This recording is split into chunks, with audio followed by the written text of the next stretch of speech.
Ahí vamos. Bueno, están las del grupo 2, que son las las de cardiopatía izquierda, ¿sí? Que son las que se llaman postcapilares.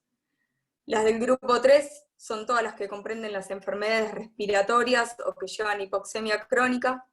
Las del tipo 4, todas las tromboembólicas, incluida la hidrofilaria, que en la clasificación la pone también como grupo 5. Y hay un grupo 6 alternativo, que son como las idiopáticas. Y a grandes rasgos, digamos, esta clasificación en 5 pasos se puede subclasificar en 2 grandes tipos, las precapilares y las postcapilares. Las precapilares son todas aquellas que van a aumentar el flujo pulmonar o la resistencia vascular pulmonar, ¿sí? Las por hipercirculación, las respiratorias, las tromboembólicas. La única postcapilar es la de la insuficiencia cardíaca izquierda, como la insuficiencia valvular crónica, que es la más frecuente que tenemos, o la de la cardiomiopatía dilatada. En las precapilares tenemos un aumento de la presión arterial pulmonar media, ¿sí? Siempre por encima de 25 milímetros de mercurio, con una presión de enclavamiento pulmonar normal, ¿sí? Por abajo de 15, pero con un aumento de la resistencia vascular pulmonar. En las postcapilares pasa al revés, la presión pulmonar media está aumentada por arriba de 25, la presión de enclavamiento está aumentada por arriba de 15, pero la resistencia vascular pulmonar es normal. Y después existe un subtipo intermedio, ¿sí? Que es una combinación de las postcapilares con las precapilares. En esa se hace un diferencial entre la presión media y la presión de enclavamiento, ¿sí? Y se considera que por arriba de 7 milímetros de mercurio está aumentada, ¿sí? Y la resistencia vascular pulmonar en estas intermedias también está aumentada. En estas patologías, en las postcapilares y en la intermedia, siempre, digamos, el diferencial es el aumento de tamaño y de la presión en el atrio izquierdo y una función sistodiastólica del ventrículo izquierdo alterada, ¿sí? Eso es lo que la diferencia de las precapilares. Vamos a ver.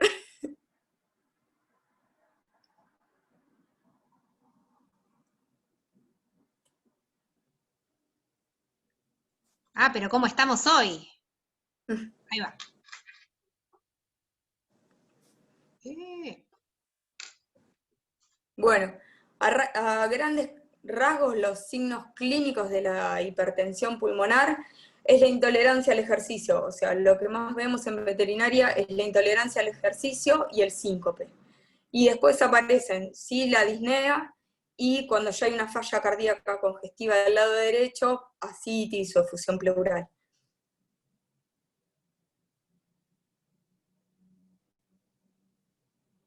Bueno, esto es otra vez la clasificación, cómo lo clasificó la CVIM.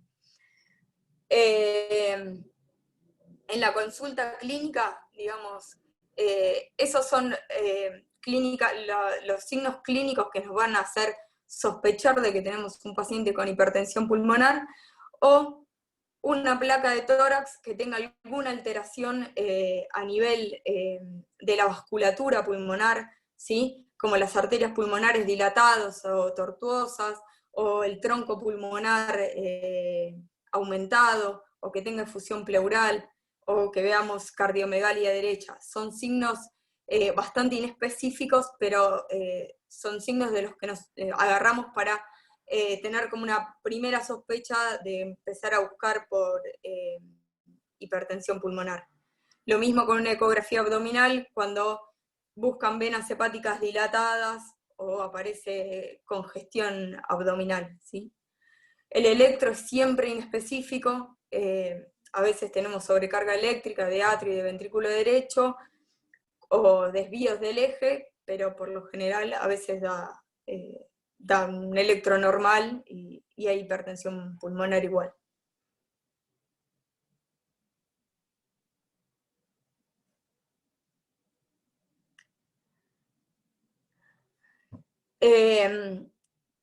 Digamos, para empezar con la parte diagnóstica y la hipertensión, tenemos que saber que digamos, el gold standard del diagnóstico es el cateterismo derecho, y en veterinaria hay pocas posibilidades de hacer cateterismo derecho. Entonces, nosotros usamos signos ecocardiográficos y Doppler para empezar a recorrer el camino del diagnóstico de la hipertensión pulmonar. Las hipertensiones leves a moderadas pueden presentar leves o ninguna alteración ecográfica. Entonces, si no tenemos una regurgitación tricuspidia para cuantificarla, difícilmente podamos llegar a un diagnóstico definitivo.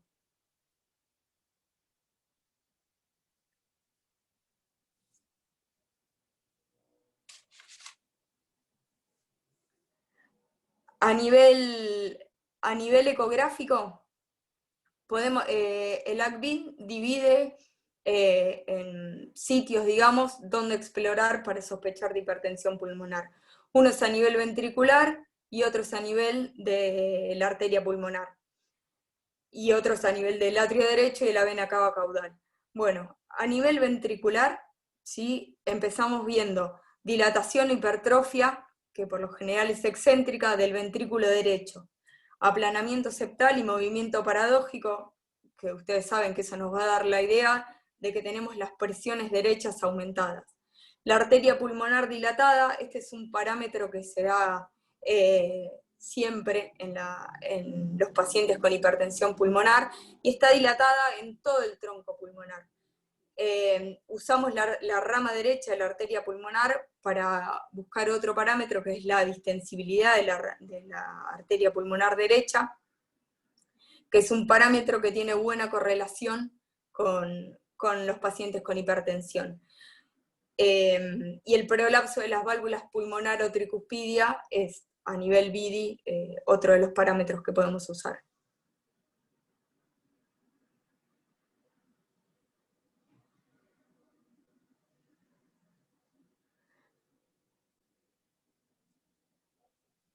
Bueno, cuando empezamos a evaluar el ventrículo derecho, ¿sí? No hay muchos,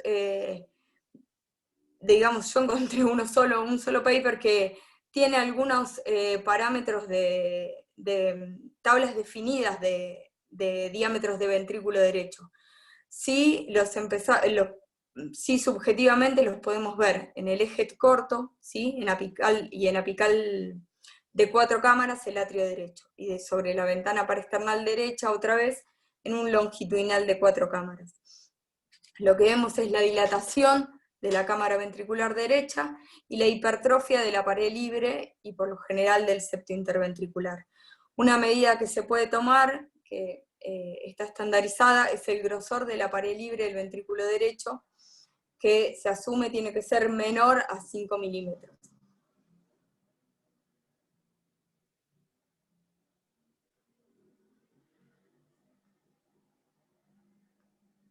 No veo nada. Bueno, un poco, estas fotos son un poco más de los cambios a nivel de las cámaras derechas, ¿sí? La sobrecarga mixta de presión y de volumen sobre el ventrículo izquierdo, que eso va a alterar la fórmula del ventrículo izquierdo, ¿sí? Por la interdependencia que hay entre las dos cámaras. Y eso lo medimos. Sí, aumentó. Pero aparte yo cuando me fijé, dice Débora que yo no me di cuenta. Sigo. Lo podemos cuantificar a través del índice de excentricidad, ¿sí? Un índice de excentricidad mayor a 1 presupone un aumento. Perdón, Flor. Sí. Chicos, dejen el audio silenciado. ¿Sí? Déjenlo silenciado, así no se genera ruido de fondo y Florencia puede seguir hablando. Activen el audio cuando vayan a hacer alguna pregunta o algún comentario. Si no, no se puede. Entonces, silencien el audio, por favor. ¿Sí? Dale, Flor, seguí. Gracias. Perdón. No, estaba hablando del índice de excentricidad, que es una medida con la cual podemos cuantificar los cambios en la cámara derecha. Se hace sobre la ventana parasternal derecha, ¿sí? En el eje corto, a nivel de las cuerdas tendinosas, se mide el diámetro transversal sobre el diámetro perpendicular. Y ahí se saca la relación, digamos. En un ventrículo izquierdo normal tiene que ser redondito y ese diámetro, ese índice, es igual o menor a 1, ¿sí? En el eje, cuando lo miran sobre la ventana derecha, ¿sí? En un longitudinal van a ver el abombamiento del septo interventricular hacia la cámara izquierda, ¿sí? Ahí se evidencia el aplanamiento septal y muchas veces el movimiento paradójico. Se ve bidimensional y con el modo M.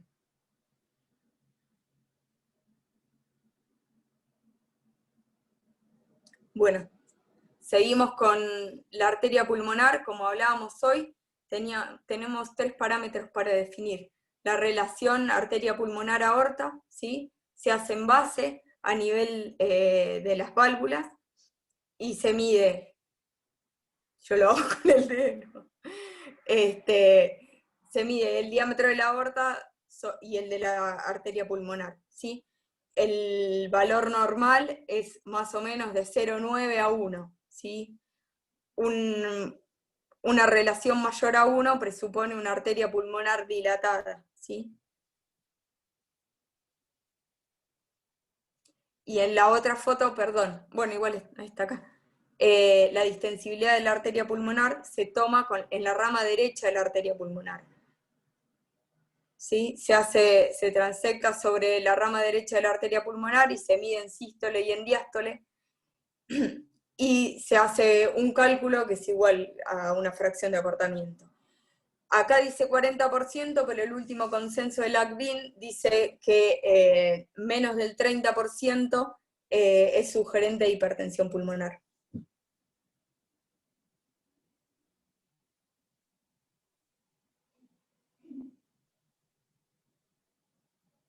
Bueno, y estas son las Doppler, y son un poco las que nos permiten cuantificar, las otras son más cualitativas, variables más cualitativas.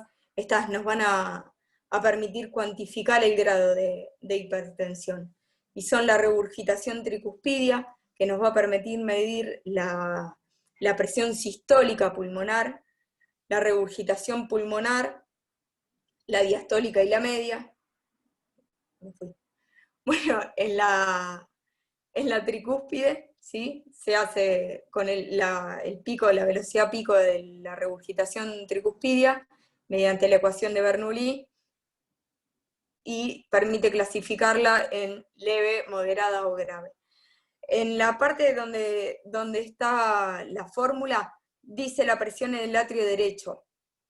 La presión del atrio derecho se calcula de forma cualitativa o semi-cualitativa. Y se toma como referencia la dilatación de la cámara atrial derecha y el colapso de la vena cava caudal. En el último consenso, en este de ACVIN, no lo toman como referencia, y hay otros papers que dicen lo mismo, que como es un parámetro semi-cuantitativo o muy subjetivo, tiende a subestimar la hipertensión pulmonar, entonces no lo toman en cuenta. Queda solamente la regurgitación tricuspidia. Bueno, y la regurgitación tricuspidia la podemos medir en 2 niveles. Una, sobre la ventana parasternal izquierda, en una apical de 4 cámaras, ¿sí? Y la otra es en el eje oblicuo, otra vez sobre la ventana parasternal izquierda. Tenemos que tratar de alinearlos al flujo lo mejor posible, porque si no, subestimamos la velocidad y con eso el gradiente de presión. Muchas veces los flujos tricúspides son muy excéntricos o van muy pegados al borde del atrio y son muy difíciles de medir. Entonces, siempre hay que tratar de tener un flujo neto, ¿sí? Descartar lo que se llama borde emplumado, que sería, bueno, no lo puedo señalar, pero por abajo del flujo, digamos, la sombrita menos ecogénica que hay. Y Bueno, y sobre el eje oblicuo lo mismo, ¿sí? Tratar de ponernos lo más alineados posibles con el flujo para tener el flujo más neto que podamos conseguir. Si no, siempre vamos a estar subestimando. A propósito, digamos, de subestimar el flujo, hay un paper que compara la medición del flujo del gradiente tricúspido con la cateterización, ¿sí? Con la presión que tomamos con el catéter de Schwann. Y dice que toma como valores de referencia que una regurgitación tricúspida que da un gradiente de presión de aproximadamente 17 milímetros de mercurio, cuando lo midieron con el catéter les daba 30. Y una presión, digamos, un flujo de regurgitación tricúspida que daba un gradiente de presión de 30, daba a nivel del catéter un gradiente de presión de más o menos 67. Entonces, nada, es una diferencia bastante grande, por lo menos lo que mostraban ahí. Bueno, esto es lo que le hablaba de la vena cava caudal, que en el último consenso quedó como desestimado, ¿sí? Se hace succifoideo, se encuentra la cava y se toman las medidas, se ve cómo colapsa o no, y se toma como punto de corte el 50% del colapso venoso en inspiración. Bueno, teníamos entonces la regurgitación tricúspida por un lado, para estimar la presión pulmonar sistólica, y por otro lado tenemos la regurgitación pulmonar, que nos permite evaluar la presión pulmonar media, ¿sí? O diastólica.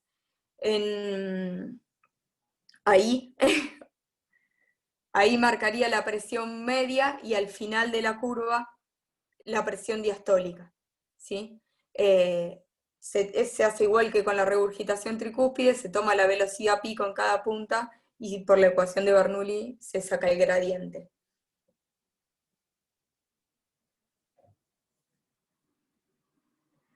Y en los perfiles del flujo pulmonar, ¿sí? Los dividen en tres tipos de flujo. Un perfil de flujo pulmonar normal es un flujo simétrico, ¿sí? Donde tenemos un tiempo de aceleración al pico y da una curva simétrica, igual al tiempo de desaceleración. El tipo 2 es un perfil aortizado, donde tenemos una aceleración, ¿sí? Un tiempo de aceleración más cortito. Y el perfil del tipo 3 es referente a una hipertensión pulmonar grave, y se ve una muesca ahí telesistólica que es indicativo de hipertensión pulmonar grave. En referencia a los patrones de flujo, tenemos que estar bien alineados en las puntas de la válvula pulmonar, porque si nos vamos para uno de los dos márgenes, podemos, digamos, aortizar el flujo nosotros, obtener un flujo que no sea fidedigno, ¿no?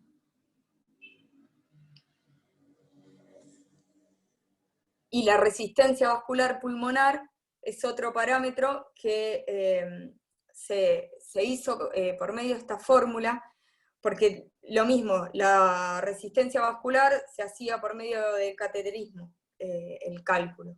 Entonces se hizo un trabajo que resultó que con parámetros muy fáciles de obtener, como la regurgitación tricúspide, la velocidad pico y la integral tiempo-velocidad, en el tracto de salida, sumado a un valor de corrección, nos daba valores muy parecidos, con casi un 94% de especificidad en correlación con los obtenidos por el cateterismo derecho.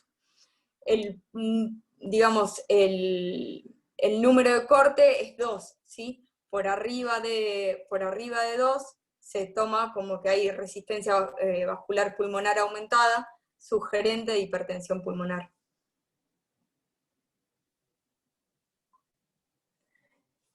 Y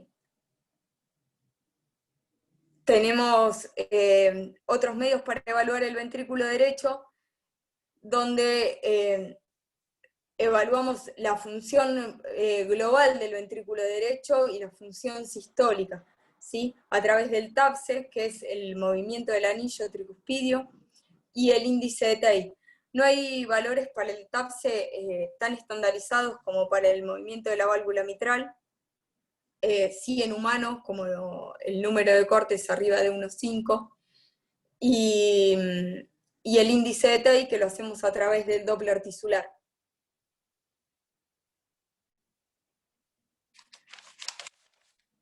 Bueno, y el último consenso del ACVIN, que habla sobre todo de hipertensión pulmonar postcapilar, ¿sí?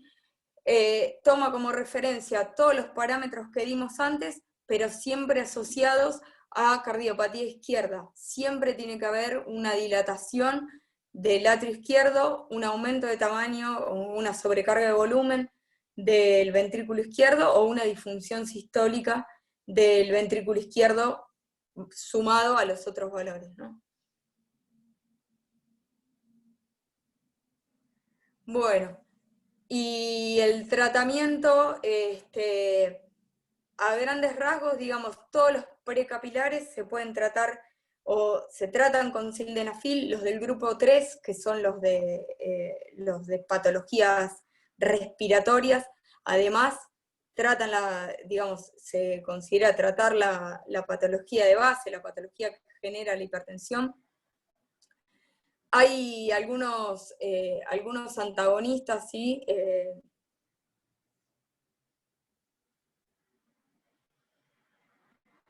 De las endotelinas. Yo no tengo práctica, digamos, que en el uso de endotelinas, sí, y todos los papers que leí, digamos, no están en uso en veterinaria porque tienen un alto costo y se usan de manera endovenosa. Para el tratamiento de la postcapilar, sí hay una salvedad, y que está, digamos, la mayoría de los papers, incluido el ACVIN, consideran que hay que tratar la enfermedad mitral o la enfermedad izquierda que esté generando esto. Entonces, bajar la precarga con vasodilatadores, con diuréticos, mejorar la performance del ventrículo izquierdo, y se toma con pinzas el uso de sildenafil por la posibilidad de generar edema de pulmón, ¿no?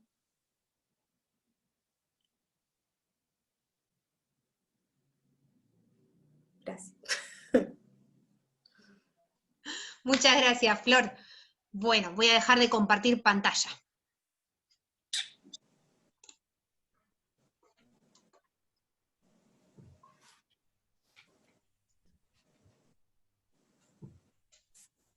¿Están ahí? ¿Ya se durmieron? Estamos acá. ¿Quieren que empiece con alguna de las preguntas? No sé, Maca, ¿querés que empecemos con alguna pregunta o tenemos que pasar una tanda publicitaria? Hagamos algunas preguntas y después hacemos una tanda, antes de que se me vayan todos. Bueno, empiezo con alguna que nos mandó Vicky Almagro. ¿Qué experiencia tienen en la hipertensión pulmonar en felinos? Que mucho no se habla. ¿Estás ahí, Vicky Almagro? ¿Alguien quiere hablar? ¿Alguien quiere comentar algo? No sé si hoy está Betty. Sí, para felinos Betty. Vicky Almagro está silenciada, pero acá va a saludar a todos. ¿Cómo les va, gente? Genia tu presentación, Flor, hermosa. Muy Gracias. buena. Hola, ¿qué tal? Buenas noches. Hola, Betty. Acá Hola, yo ¿cómo les va?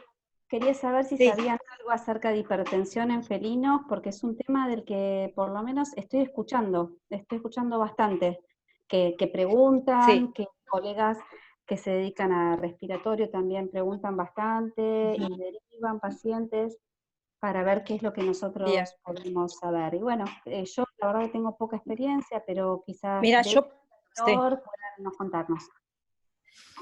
Mira, yo poca experiencia con los gatos con hipertensión, sí he tenido algún caso secundario a bronquitis crónica, asmáticos que han desarrollado abruptamente efusión pleural y, bueno, signos de hipertensión pulmonar derecha, tratados con sildenafil. La dosis que usé es la de 1 miligramo kilo, y bueno, respondió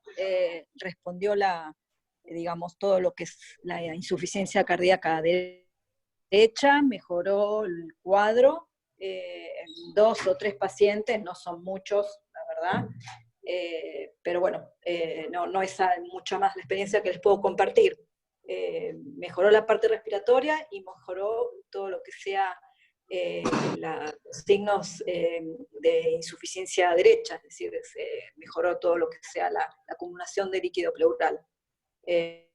Pero bueno, no es mucho más que eso.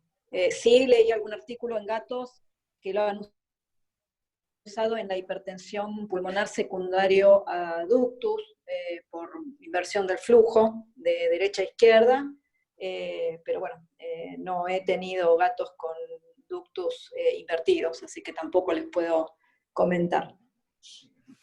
Gracias, Betty. Creo que alguien quería hablar. Carlos había levantado la mano. Hola, ¿cómo están? ¿Cómo les va? ¿Bien? Bueno, yo quisiera preguntar, ¿qué experiencias, no sé, el que quiera responder, experiencias con tadalafilo versus sildenafilo? ¿Hay ventajas? ¿No hay ventajas? ¿Es igual? No sé.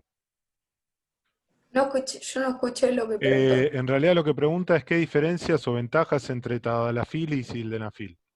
Sí, Yo he usado en pocos pacientes tadalafil, 1 o 2 creo. La única ventaja es que se da una vez por día, porque en realidad los pocos trabajos que vi comparando tadalafil y sildenafil no arrojaron diferencias significativas en el efecto, digamos, en el efecto entre uno y otro. O sea, la única ventaja es una ventaja, digamos, logística y operativa del propietario, de que se lo puede dar una vez por día, porque obviamente el tadalafil tiene un tiempo, digamos, de una duración muchísimo mayor.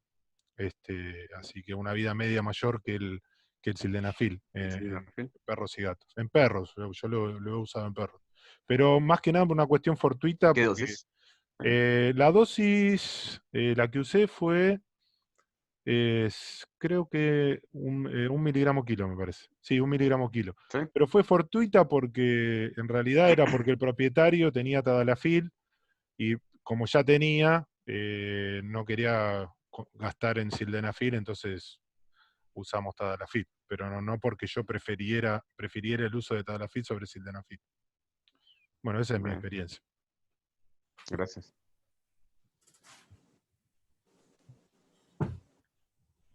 ¿Alguien más quiere comentar algo?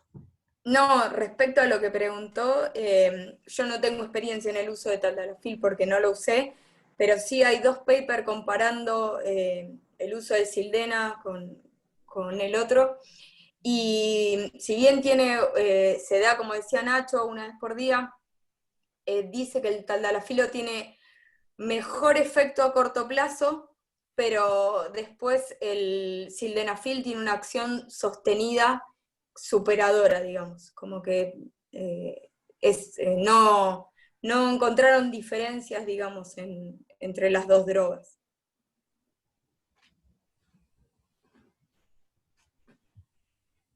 Bueno, gracias, Flor. ¿Alguien más quiere hablar? ¿Comentar algo? ¿Alguna experiencia? Hacer una pregunta. Bueno.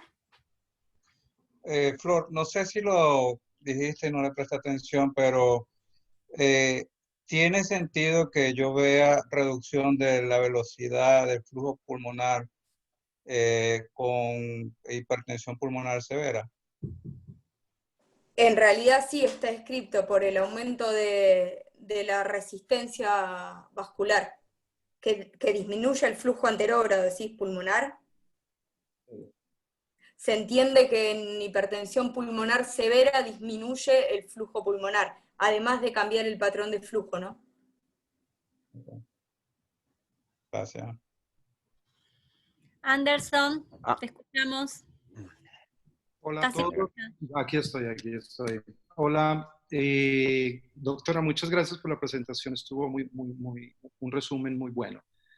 Yo tengo primero una pregunta. Vos hablaste de un paper donde se habla de la resistencia vascular pulmonar y la fórmula. ¿Vos Sí. tenés casualidad del paper que no lo... para que Sí, te lo puedo mandar. sí, puede ser en el chat del grupo, tal vez, para que... Soy una inútil, se lo mando a Inés y te lo mando, puede ser. No importa, no. Porque no lo tengo acá. No, cuando tengas gusto, porfa, para Dale, buscarlo sí. y leerlo, me pareció muy interesante.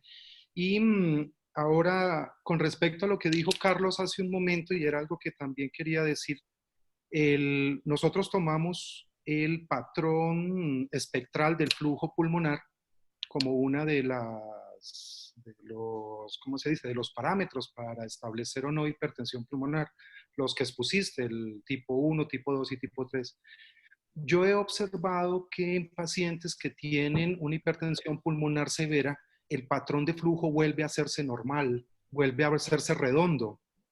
Y creo yo, y no sé, tal vez podemos discutirlo, y no sé qué opinan ustedes, lo asocio a una pérdida o a una disfunción sistólica de ventrículo derecho. Un ventrículo derecho que pierde fuerza, el patrón se va nuevamente a pseudo normalizar, por decirlo de alguna manera. Es decir, tenemos flujos en daga en un inicio y cuando la enfermedad se hace más severa, se vuelve a hacer redondo. Lo he visto únicamente en pacientes que tienen hipertensión pulmonar muy severa. Entonces, no sé qué opinan, si alguno de ustedes ha notado ese cambio.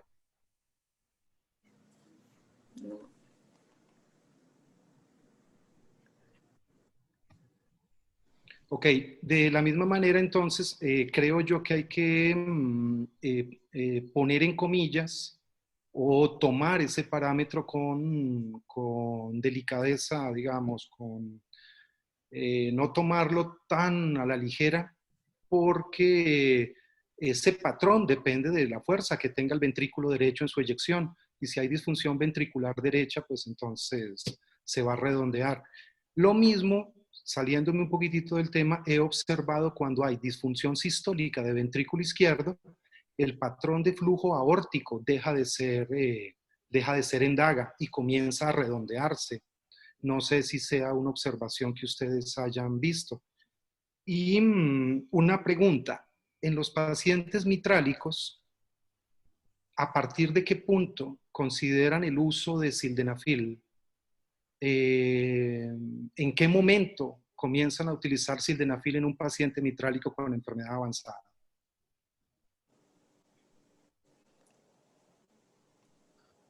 ¿Puedo acotar una cosita? Un poco con lo que preguntaba Carlos y tal vez relacionado con lo que decía Anderson, sí es cierto que si está muy avanzada la hipertensión pulmonar, podés notar que hay una disminución del flujo, pero no es un parámetro como que uno vaya a tomar esa velocidad como para tomarla en cuenta, como para caracterizar la hipertensión. Por otro lado, un poco relacionado con lo de Anderson, que la verdad que es una observación que yo no vi, pero podría ser, quizás si uno lo razona de esa manera, quizás prestando la atención puede llegar a ser lógico que una disfunción sistólica del ventrículo derecho te termina haciendo un flujo un poco más redondeado. Más allá de eso, creo que, bueno, es una enfermedad donde hay una serie de características para tener en cuenta como para caracterizar realmente si es severa, si es leve, si es moderada.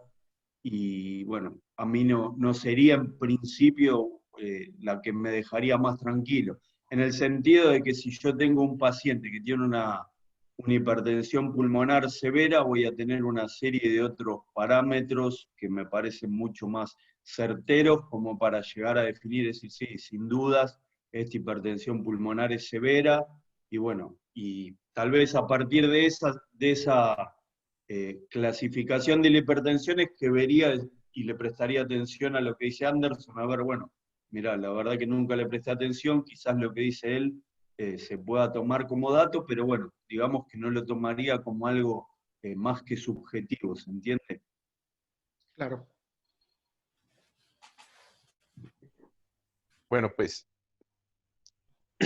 un poquito respecto a lo que decía Anderson ahorita, pues ahí había una aplicación que me acuerdo que tuvimos que leer y bueno, y lo leímos y fue muy gratificante, en el que correlacionaban reducciones de la actividad sistólica del ventrículo derecho con pacientes hipertensos, y ellos en ese estudio lo daban por hecho, que paciente, o sea, ventrículo, o sea, una fracción de acortamiento de ventrículo derecho por debajo de 40, automáticamente lo caracterizaban como un paciente hipertenso pulmonar, pero a través de esa medición los diferenciaban de pacientes mitrálicos. Entonces, podían determinar que pacientes mitrálicos que pudieran generar hipertensión pulmonar postcapilar no se viera influenciada la baja fracción de acortamiento del ventrículo derecho a través de esta medición, que era a través de un eje cortonial de la base. Más o menos, no sé si es la idea de lo que decía Anderson ahorita, pero sí había un estudio, había un paper de eso, y pues digamos que se podía más o menos determinar ese parámetro, ¿no? ¿Mm?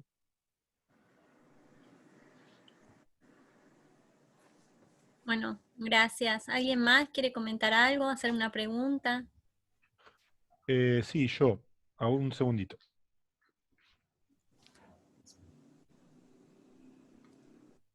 Así me ven. Anderson, respecto a lo que vos preguntaste del sildenafil, ¿en qué momento consideran el uso del sildenafil? Yo generalmente no uso sildenafil en pacientes mitrales avanzados, por algunas razones. Yo pienso que el sildenafil en mitrales avanzados con atrios muy dilatados que están hipertensos a pesar de toda la medicación que le damos, el sildenafil podría empeorar el cuadro de encharcamiento pulmonar. Pero sí lo he contemplado el uso en pacientes que son mitrales y después se vuelven globales, o tienen un complejo mitral tricuspidio, y empieza a predominar el problema tricuspidio por sobre el mitral. En esos casos sí contemplo el uso o el posible uso de sildenafil, y creo que ahí sí se podrían beneficiar. Pero después, la verdad que no lo tengo contemplado en esos mitrales que digamos, donde predomina esa hipertensión del atrio izquierdo y, digamos, tenés al paciente controlado en su edema, pero está ahí en un equilibrio muy, muy fino. De hecho, perdón, que justo en el ACVIN habla de eso, eso iba a decir. Sí, no justificaba el uso de sildenafil por el riesgo de edema de pulmón, lo explicaba muy bien, y solo justificaba con insuficiencia cardíaca derecha, bien marcada, ¿no? Y también lo justificaba con la presencia de síncopes cuando no responden a otro tratamiento y se descartaste síncopes por arritmias y con Holter y demás. Eso es lo que hablaba el ACVIM. De hecho, es uno de los cambios entre el viejo consenso de mitral y el consenso de mitral más nuevo de ACVIM, que ahora reserva, creo que dejaron el sildenafil para los clases D o C muy avanzados, que antes lo consideraban antes. Sí. Bueno, hola, sí. Yo puedo compartir un caso, digamos, que me llamó mucho la atención en un perrito mestizo, mitral tricuspidio, que hizo una hipertensión, signos de hipertensión ecográfica derecha, con ascites, después de haber tenido toda la fase izquierda. A ese sí suelo agregarle en esos casos, igual que lo que comenta Nacho, y me llamó la atención que después de agregarle el sildenafil, cambió la morfología del ventrículo derecho notablemente. El aplanamiento septal que tenía desapareció, y es más, le tuve que empezar a sacar diurético porque le había combinado diuréticos por el uso por el ascites, y bueno, hace como un año que está el perro. no presentó más ascites, sigue con su problema más izquierdo que derecho, pero bueno, sí, me llamó mucho la atención el cambio notable que hizo cuando le agregué el sildenafil. Y en esos casos, complejos mitral tricuspidios o mitrales que hacen la global. Sí. Anderson, sí. Sí, aquí estoy otra vez. Otra pregunta. Pacientes, razas predispuestas a hipertensión pulmonar precapilar, poodle con estenosis traqueal, no sé, bronquitis crónica, perros braquicefálicos en general, ¿comienzan ustedes a hacer valoraciones de función ventricular derecha? Y si es así, ¿en qué momento comienzan a hacerlo? ¿Qué parámetros? ¿En un bulldog inglés, en un bulldog francés? ¿Qué parámetros comienzan a considerar?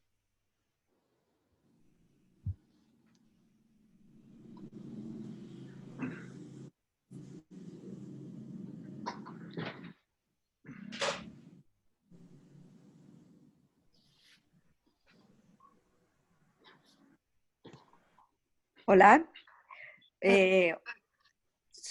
Mira, yo la experiencia con respecto al tema de razas me ha pasado y ya varios Schnauzer Mini, de encontrar signos de hipertensión pulmonar jóvenes, muy, muy jóvenes, uno cachorro que fue un prequirúrgico y que vivió 10 años sin síntomas, se murió más de una piómetra, una perrita, y otro Schnauzer que estoy ahora con, he tenido 2 o 3 más, pero bueno, el último que tengo es otro Schnauzer que lo diagnosticamos lo diagnostiqué a los 3 años y ahora tiene 6, también con signos de hipertensión pulmonar, el ventrículo derecho enorme, aplanamiento septal, ya con movimiento paradójico, asintomáticos, ¿sí?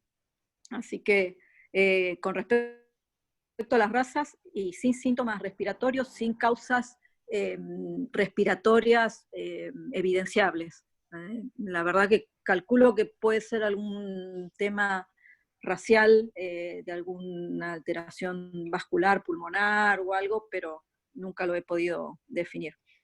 No sé si te contesto un poquito la pregunta. Sí, sí, en parte, doctora, gracias. También iba hacia, en general, a las razas que están predispuestas a tener una hipertensión precapilar, digamos, alguna alteración o falla respiratoria. Les preguntaba por aquellos perros con colapso traqueal crónico, bronquitis crónica, los braquicefálicos. Perdón, Sí, la Flor, dale. pregunta,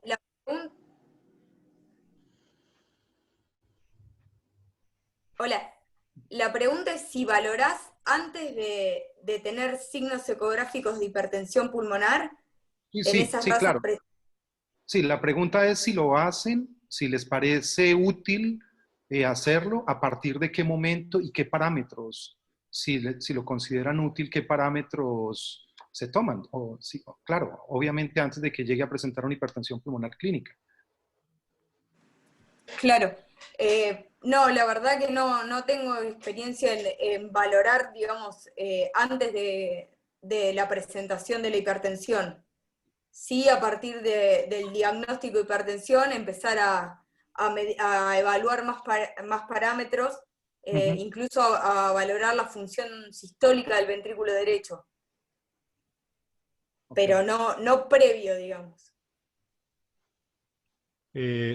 Hola Anderson, yo creo que entiendo tu pregunta porque, digamos, vos podés no tener cambios bidimensionales y ya empezar con hipertensión pulmonar. En tu caso, una hipertensión pulmonar leve. Ahí en ese caso no me parece mal, a mí, de mi opinión, hacer una evaluación con Doppler o con otros medios para evaluar si está empezando con una hipertensión pulmonar, que lo más probable es que sí. Muy probablemente todos estos pacientes con enfermedades pulmonares crónicas van a tener hipertensión pulmonar en un grado leve, pero la van a tener. Después, cuando ya tenemos cambios, la hipertensión pulmonar va a ser moderada a severa y después evaluaremos si están empezando con un corazón pulmonar clínico o no. igualmente cuando ya tenemos ¿Hacer cambios, otra publicación? cuando ya tenemos cambios Publicación. en los cuales, digamos, ya vemos cambios en el ventrículo derecho y que podemos relacionarlos a una enfermedad respiratoria crónica, quizás ahí estaría bueno. Yo de rutina no lo hago, pero se podría medir por TAPSE o quizás por Doppler. Para que hay ruido de fondo. Ahí está. Sebastián, por favor, corta tu audio. Sebastián, tenés el audio abierto. Bueno, entonces te decía eso, que digamos, es lo más probable. Un animal con una enfermedad respiratoria crónica, si vos le haces un Doppler, seguramente vas a tener un flujo de tipo B o tipo 2, como dijo Florencia, algo vas a tener. Inclusive si tenés algún grado de regurgitación tricuspidia, el gradiente te va a dar probablemente por encima, o no. Pero en esos casos, digamos, creo que esas serían las valoraciones precoces. Después, cuando ya tenés cambios, bueno, podés recurrir a otra cosa y ya a algo más avanzado, digamos, ¿sí? Sí, a mí, si te entendí, Anderson, la pregunta, la verdad me parece bastante interesante la propuesta esta, de que a ciertas razas, de la misma manera que se hace un screening con un boxer, con un Doberman, bueno, se haga un screening a determinada edad con esas razas. Una vez por año, una vez cada 2 años, bueno, lo que uno pueda proponer y nada, creando algún tipo de, ¿no?, de parámetros estandarizados, la verdad que me parece interesante.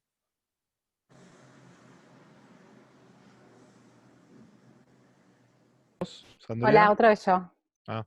Antes de otra pregunta, meto tanda. ¿Vamos?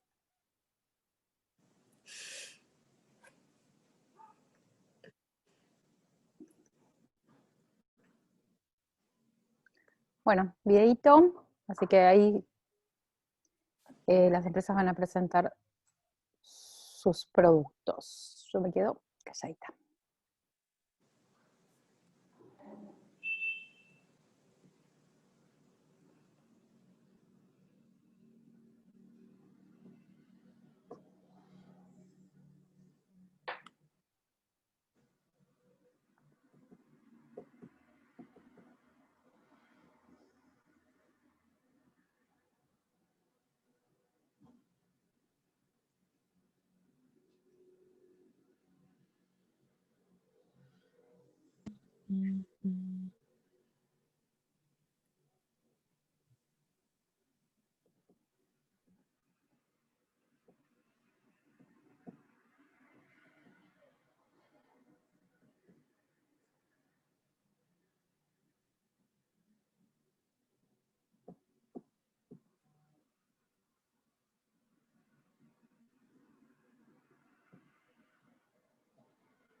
Bueno, muchas gracias a Qualcos y Aplicaciones Médicas por acompañarnos hoy y sigamos con la charla. Creo Una que pregunta. Carlos quería comentar algo. Dale. Sí, no me quedó muy claro en qué momento, si es que hay un momento específico, comienzo a utilizar el sildenafil para hipertensión pulmonar precapilar. Porque recientemente tuve un caso donde era un perrito que ya tenía cambios ecográficos, había insuficiencia pulmonar, también tenía ya cambio en el espectro del Doppler pulmonar, y un reporte sobre ese perrito, sobre otra doctora, indicaba el sildenafil si el paciente tenía síntomas clínicos, que de hecho los tenía disnea. Entonces quería saber si en qué momento comenzamos a utilizar el sildenafil. ¿Qué parámetro me ayudaría para saber que ya es el momento?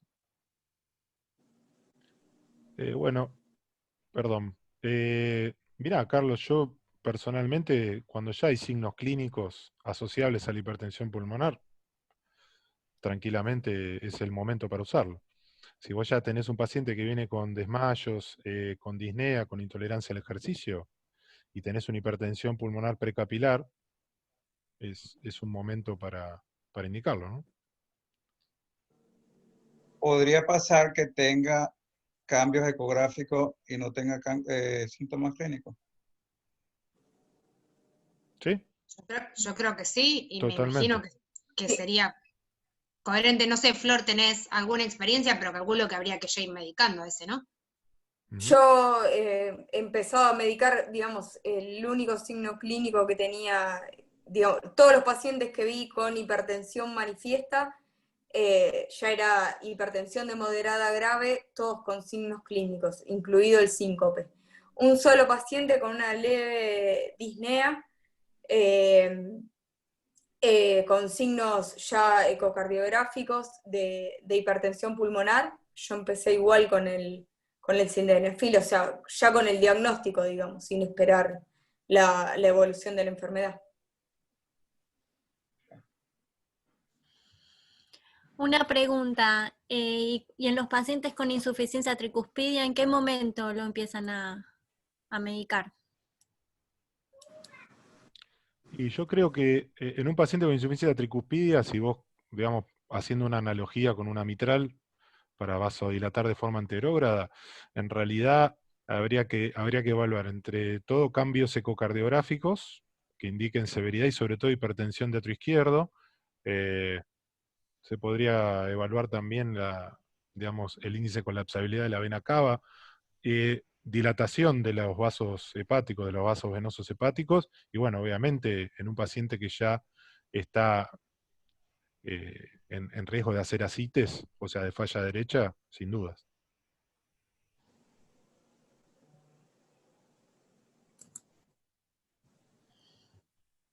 Bueno, ¿alguien más quiere hacer alguna pregunta? Anderson. Andrés. Sí, yo, bueno, Anderson. Sí. Dale vos, tranquilo, yo espero. Listo. Bueno, yo he tenido con algunos pacientes que, por ejemplo, tienen hipertensiones pulmonares severas, severas de 90 y algo, 100, 110 milímetros de mercurio. Y la verdad es que no, o sea, lo que he visto, por lo menos en mi experiencia, no me han respondido muy bien al sildenafil, ni siquiera con dosis más altas de las recomendadas. O se demoran un montón, o bueno, o se complicarán ya por otros mecanismos, ¿no? Pero yo lo que les quería preguntar es, primero, si esto es así. Lo otro es si a determinadas presiones existirá algún tipo de como de hiperreactividad del tejido o del endotelio que ya no permite una respuesta adecuada, ¿sí? O si definitivamente ya hay que manejar otro tipo de alternativas. Entonces, yo lo que les quería compartir es con bueno, un amigo. Él es intensivista, pero humano, ¿sí?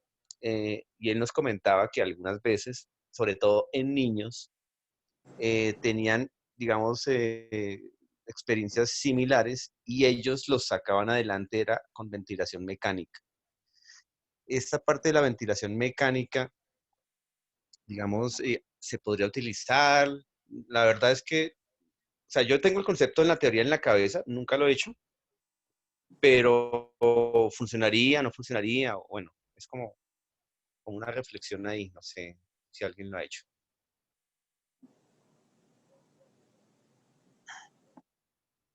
Anderson, ¿querés contestarle o decir lo tuyo? Contestarle, dale. Las dos cosas, Nacho, gracias. Con respecto a la ventilación mecánica, bueno, yo no tengo mucha experiencia en eso porque no es el área de trabajo en el cual me desenvuelvo, pero nosotros aquí en Costa Rica tenemos mucha dirofilariasis, ¿sí? Y probablemente ustedes allá también hay algunas zonas, si no estoy mal. Norteamérica, Carlos, deben ustedes también tener cualquier cantidad. Y muchos de estos pacientes comienzan con hipertensión pulmonar sin que haya mayores cambios ventriculares derechos, incluso sin regurgitaciones tricuspidias, pero sí tienen cambios en el índice de colapsabilidad. Un amigo una vez me preguntó y más bien me cuestionó que si ese índice de distensibilidad, perdón, de la arteria pulmonar derecha no tendría también que ver mucho con el grado de daño endotelial que pueda tener la válvula producto de la dirofilariasis. Y bueno, ahí surgen ciertas dudas de una arteria pulmonar rígida por culpa de una endotelitis o de un daño vascular más que de una hipertensión. Eso queda ahí como dudas. A lo que voy es que muchos de estos pacientes, para unir un poco con la pregunta del colega o con la apreciación del colega, es que muchos pacientes mejoran con oxígeno, simplemente cámara de oxígeno durante X cantidad de horas cuando llegan agudos, y yo lo uso de manera frecuente en pacientes avanzados con enfermedad pulmonar o hipertensión pulmonar avanzada. Los pacientes los mandamos a la casa y a que el dueño consiga tanque de oxígeno y se lo ponga X cantidad de horas. De forma empírica lo mando 2-3 horas, 2-3 veces al día, y muchos dueños reportan que hay gran mejoría de los pacientes, de su estado de ánimo. Las mediciones siguen siendo las mismas. Entonces, ¿qué tanto ustedes utilizan también la terapia de oxígeno para los pacientes con hipertensión pulmonar? No sé qué les parece.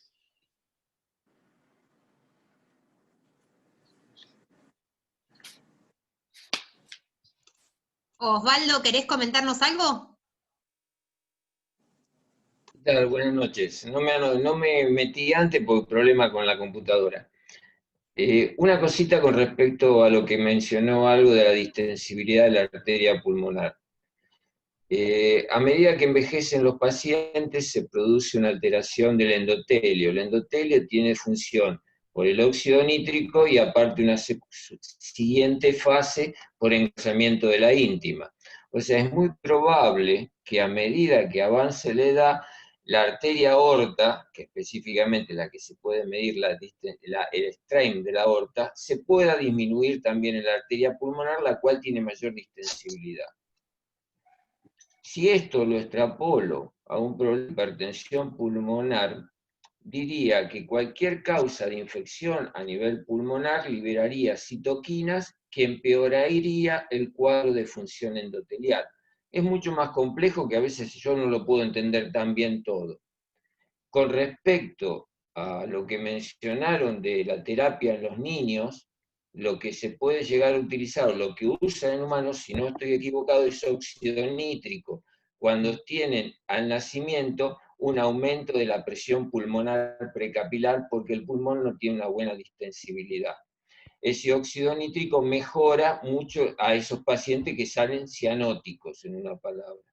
No sé si esto aclara o confunde, pero tengo bastantes dudas a veces cuando medicar por lo que dijeron antes, sildenafil. Cuando tengo cambios estructurales en el corazón, como aplanamiento, como mencionábamos siempre, sí lo utilizo el sildenafil. Y una cosita más, porque estuve prestando atención a todo lo que decía, estoy observando que muchas veces decíamos que los pacientes no tienen insuficiencia tricuspidia o no se ven. Me estoy deteniendo más en ver la insuficiencia tricuspidia y realmente por las presiones no se ve el jet de color tan marcado como se puede ver en una insuficiencia mitral. Lo estoy midiendo y la mayoría de esos pacientes que pensé que no tenían insuficiencia tricuspidia están en 2,5, 2,8 metros por segundo. Si a eso le agrego lo que decían de la onda del flujo transpulmonar que decía Anderson, que se volvía a ser casi normal, estoy diciendo que esa integral, si esa integral es menor a 5 centímetros, no sé cómo se mide ahora, yo tengo un mareo en la cabeza, a menor de 5, es muy probable una insuficiencia tricuspidia de 2,8 metros por segundo y una integral del tracto de salida del ventrículo derecho de 5, que es una integral pequeña, 5 metros apenitas, indicaría que mi paciente está en hipertensión pulmonar a pesar de que no tenga cambios estructurales. Y como colorario, si no tengo nada de esto, lo que mido es el periodo preeyectivo y el periodo eyectivo de la arteria pulmonar. Cuando puedo ponerle el electro, y si hago cálculos, periodo preeyectivo, periodo eyectivo, un cálculo, o si no el tiempo de ascenso de la onda, que es lo que estamos usando, pero lo comparo al tiempo eyectivo. Y aparte estoy usando otra fórmula que es logarítmica que relaciono todo esto y me da un valor de 0,45, que con todo esto a veces no los medico, porque los pacientes tienen un poco de disnea y no sé si realmente lo controlo a los 6 meses. Tengo pacientes con insuficiencia tricuspidia que están ahí. Y si no, le preguntan a Florencia, que la vuelvo loca todos los jueves. Quería hacer un comentario, ¿sí? Recién hace unos minutitos hablábamos de la insuficiencia tricuspidia, y yo vi hace unos días un artículo que salió publicado hablando de la insuficiencia tricuspidia con ascites como si fuera parte de una hipertensión pulmonar, ¿sí? La verdad que son dos patologías totalmente diferentes. Una cosa es que consecuencia de una hipertensión pulmonar o porque ese paciente le tocó, tengo una insuficiencia tricuspidia, y otra cosa es que la insuficiencia tricuspidia dé signos derechos, con ascites, etcétera, etcétera. Entonces me parece que ahí hay un error de concepto. Es más, creo que el artículo ese, de hecho, apareció el otro día como un aporte acá en el chat de la SACBE, y me parece que nada, es algo muy importante de tener en cuenta que son dos cosas completamente diferentes. Lo que yo observo como hipertensión pulmonar es la dilatación de la arteria pulmonar. Si quiero ser, tengo BIDI, es dilatación de la arteria pulmonar. Esto yo no lo digo por lo de Osvaldo, ¿no?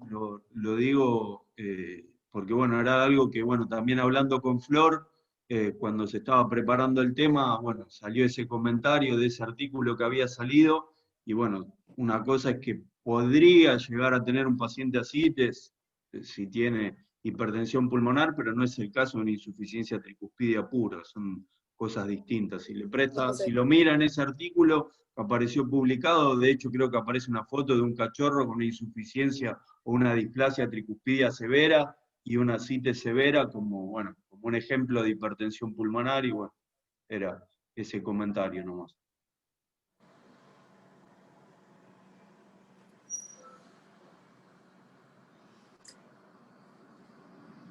Creo que hay una pregunta, Nacho. Yo no, quería hacer una aclaración respecto a lo que dijo Osvaldo de la integral. Digamos, ese valor que usan de la integral es para sacar la resistencia vascular. Resistencia vascular pulmonar. La resistencia vascular pulmonar, que a mismo, digamos, gradiente de regurgitación tricúspide, menor es la integral, mayor es la resistencia vascular y por eso la hipertensión. Está bueno ese parámetro, fácil de tomar. En humanos toman ese parámetro, nosotros no lo usamos, pero lo usan para comparar muchos otros métodos. Lo toman como estándar y de ahí comparan otros métodos, que no sé si sirven o no sirven, lo estoy mirando.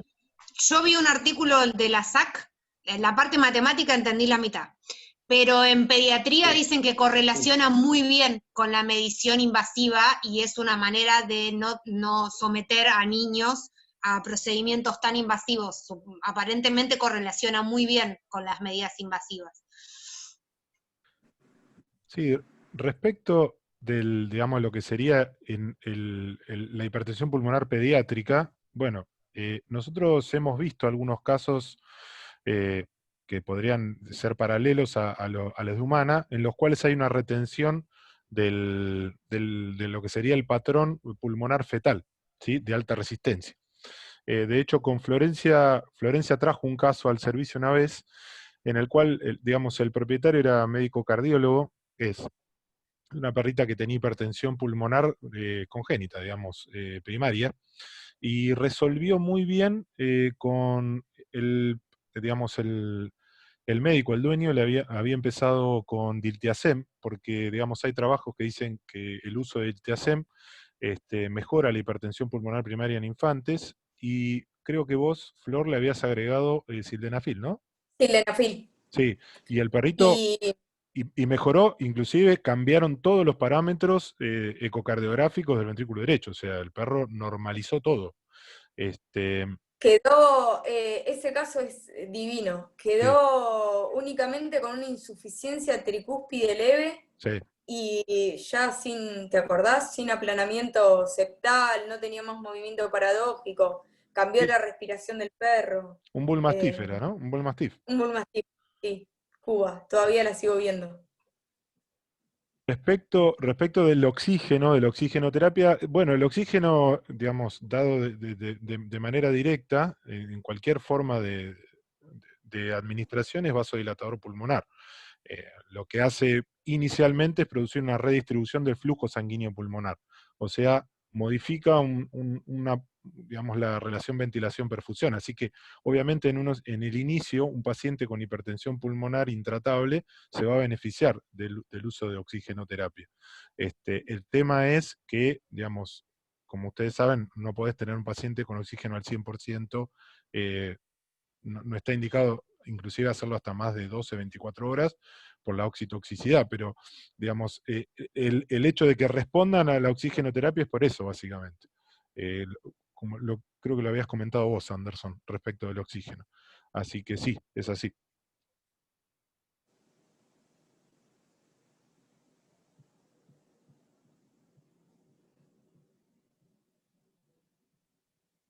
Pili, tenés desconectado el audio. Perdón, voy a leer una pregunta de Andrea del chat para todos. ¿Puede haber dilatación de la vasculatura hepática sin signos ecográficos de dilatación atrioventricular derecha en caso de insuficiencia tricuspidia? El tema es que, digamos, para vos tener dilatación por aumento de lo que sería la presión venosa central, en este caso, digamos, si es solamente por la insuficiencia tricuspidia, tenés que tener cambios. Pero vos podés tener una insuficiencia tricuspidia leve y tener una enfermedad externa al corazón, una enfermedad pericárdica tranquilamente te va a producir esa dilatación de la vasculatura y que no esté relacionada con la insuficiencia tricuspidia. Ahora, si te referís a una insuficiencia tricuspidia pura, la realidad es que en este caso, al igual que lo que pasa con la enfermedad mitral, el atrio es el monitor o es el testigo de la falla tricuspidia. ¿Sí? Si vos tenés digamos, un atrio que no está dilatado, ¿sí? Un ventrículo que no tiene cambios, y tenés una dilatación de la vasculatura hepática, yo creo que difícilmente, o debe haber pocas probabilidades de que esa dilatación de la vasculatura hepática sea secundaria a la insuficiencia tricuspidia pura. No sé si se entendió lo que dije. Sí, perfecto, Nacho, gracias. Y voy con algunas de las últimas preguntas, ¿les parece? En relación a la aplicación de doxorubicina y el apto de quimio al ventrículo derecho, ¿qué parámetros suelen tomar para decir que ese paciente está compensado o no está compensado? Más que nada con pacientes con estenosis pulmonar o regurgitación tricuspidia o hipertensión pulmonar. Este caso lo tenemos con Valeria. A mí se me presentó el otro día un paciente que la gente ni sabía que tenía soplo y bueno, tenía varias patologías asociadas y por eso nos surgió la duda y bueno, por eso lo queríamos plantear hoy a la noche. Por ahí Flor tiene algo más de experiencia en estos casos. La realidad es que ponele, en los pacientes que me mandan paradoxo normales, sin cambios derechos, que veo, digamos, de vista, digamos, que no hay cambios derechos, que no hay aplanamiento, que no hay agrandamiento, que no hay sobrecarga de volumen derecha, no le presto demasiada atención, ni busco otros parámetros. Sí, cuando tengo insuficiencia tricúspide o veo algún cambio de sobrecarga de volumen o ligero aplanamiento del septo, ahí empiezo a tratar de buscar parámetros sistólicos de función derecha, como el flujo pulmonar o tratar de hacer un índice de TEI a nivel con el Doppler tisular, tratar de encontrar parámetros que me sirvan a mí para decir que ese ventrículo derecho está entrando en disfunción sistólica. ¿Se entiende? Sí, sí, perfecto, Flor. Gracias. ¿Alguien más quiere aportar?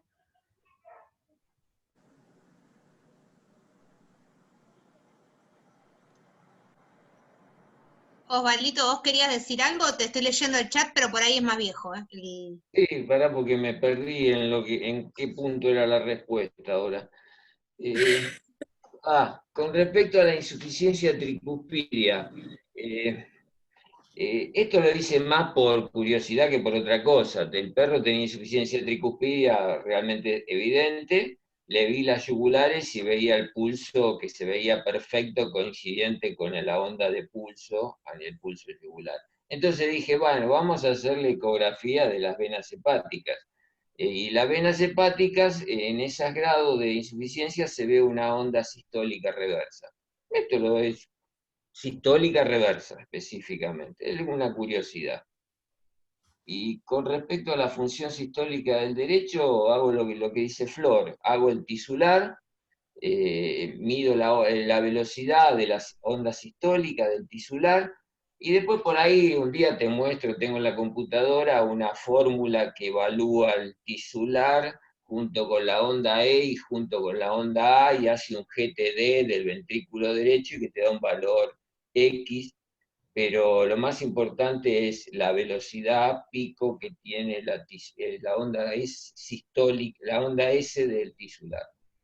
Y si tenés un paciente que tiene insuficiencia tricuspidia, que tiene estenosis pulmonar, se podría usar sildenafil, aunque más no sea como cardioprotector, porque hay dentro de las escalas del metabolismo del mismo, de la producción fisiopatológica, de lo que se produce el sildenafil, que no me acuerdo todo lo que es, leí un artículo que lo podíamos usar como cardioprotector en los casos previos antes de usar doxorubicina. Es otro trabajo que también anda perdido por ahí en mi cabeza. Gracias, Osvaldo, gracias.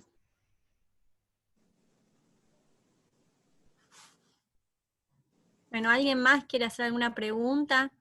¿Algún comentario? Anderson, vamos. Ay, perdón. Un par de aportes nada más a la charla. El libro de ecocardiografía del Busador y Shetbull plantea una clasificación un poquito más sencilla y diferente a la clasificación planteada por el ACVIM. Ellos la dividen nada más en tres tipos: precapilar, poscapilar e hiperkinética. En su sección de hipertensión pulmonar. Me parece una manera muy sencilla de acercarse y mucho más, me parece un poquitito más sencilla, más comprensible. Entonces, si alguno de ustedes tiene oportunidad de verla o de leerlo, pues ¿El libro de Madron, decís? el de Shetbull. Sí, Ese que es Madron, Shetbull y... Exactamente, en el capítulo lo clasifican nada más en 3, y que me parece una clasificación, digamos, súper sencilla, así que los insto a que le peguen un ojo. Y últimamente estamos haciendo también medición de atrio derecho, del área del atrio derecho indexada al peso, al área de superficie corporal, y esta es una medición al parecer muy, muy sensible para diagnóstico de función ventricular derecha. Y en este caso, el doctor que preguntaba hace un rato, que si habíamos visto incremento de tamaño de las venas hepáticas, yo lo he notado sin otros cambios, ni regurgitación tricuspidia ni nada, pero sí asociados a un incremento del área del atrio derecho. Y un pequeño estudio piloto que estamos haciendo por ahí nos está dando que áreas mayores a 7 centímetros por metro cuadrado, centímetros cúbicos por metro cuadrado, es bastante sensible al diagnóstico de hipertensión pulmonar, tiene una buena correlación. Y por ahí hay un par de artículos que creo que corroboran ese tipo de medición para que cuando tengan oportunidad le peguen una repasada, o si no, no sé si ustedes también lo usan, la medición del atrio derecho. ¿Puedo preguntar? Sí. Sí, sí. Anderson, ¿cómo medís el atrio derecho? ¿Cómo sacas el volumen? ¿Qué ventana usas? Apical izquierda, 4 cámaras, optimizando la vista del lado derecho, yéndose un toquecito más hacia craneal, eventualmente. Perfecto. Eso sí, creo que la técnica recomendada es sacar la aorta, hay que sacar la aorta de la vista, entonces que sean 4 cámaras puro. Sí, perfecto.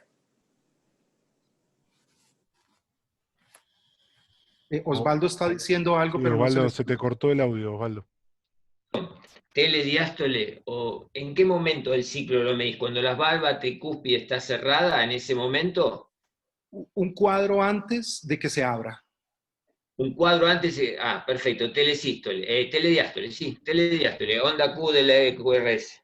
Exacto, un cuadrito antes de se abre la válvula, lo retrocedemos un cuadro. Porque cambia bastante el diámetro. Sí, sí, exactamente.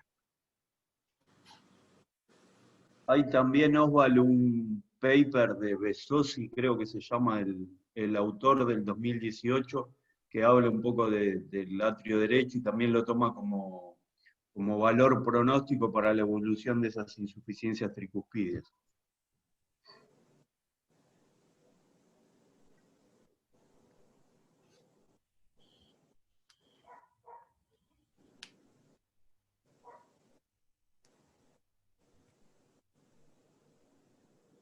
Bueno, Anderson. ¿hay alguna pregunta? Carlos, vamos. Sí, Anderson, pero quería que me explicara un poco mejor cómo lo interpretas, el diámetro del ventrículo derecho. No sé si se entiende lo que te digo. Sería, lo que se mide es el área indexada al peso, al área superficial. El área del atrio derecho, ¿sí? Se mide y esa se indexa con el peso corporal para quitar la variabilidad de los pesos de las diferentes razas. Y un área por encima lo definen como 6, 7, lo que yo he visto es que 7 es como el límite. Por encima de ese se correlaciona bien con perros con enfermedad sistólica del ventrículo derecho y con hipertensión pulmonar. ¿Sí? Es como hacer el área del atrio izquierdo, pero lo hacemos en el área del atrio derecho, nada más. Okay.